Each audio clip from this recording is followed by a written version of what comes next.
How to check the wiring on the tower dryer paddle switch. The paddle switch is located on the top of the tower dryer near the manhole door.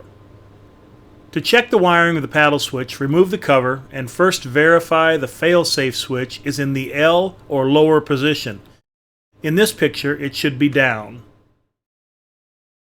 Check the orange wire number 18 on the line or L terminal and the black neutral wire number 95.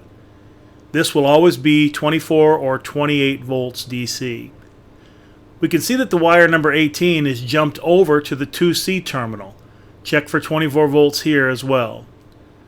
The purple wire number 53 on terminal 2NO is for the paddle switch, and it should show 24 volts only when there is grain covering the paddle and it's not turning.